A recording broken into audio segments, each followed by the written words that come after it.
Here's the continued reading of page 410 to page 417. And we left off right up here. Every day Bianca visited him in his cell. At first she begged him to give up his religion and save his life, but he would not be moved. Jesus suffered and died, he said, and if it must be so, then so will I. So she simply sat with him in silence, their fingers touching through the iron bars. The night before his execution, Valentine lay awake. For the first time, his heart was filled with doubt. Where was God now? Then he heard a rustling outside his window.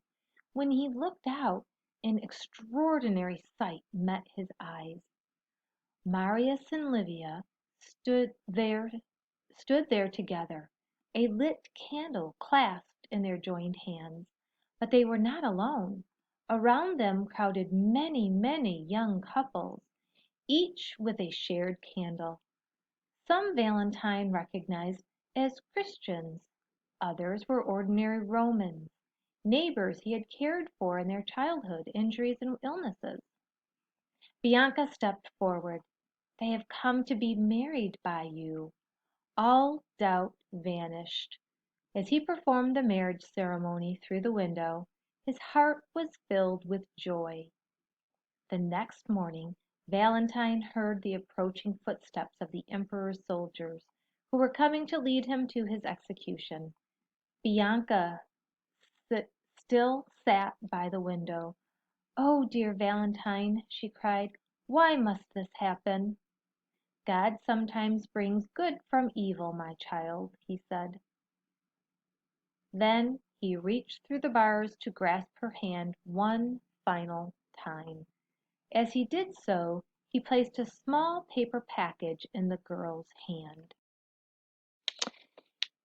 As the soldiers led Valentine away, Bianca unfolded the paper. Inside was a single crocus. She felt the smooth petals. She smelled the gentle fragrance. And then, suddenly, there was something more. Brilliant, flaming orange gold. And she saw it. Her fingers traced strange black marks on the paper. She did not know their meaning, but in time she would read them over and over again. From your Valentine.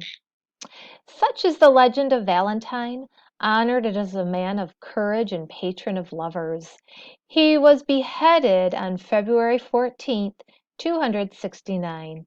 His remains were buried in the Roman catacombs, and later a church was built on the site. That's the end of the reading to page 417.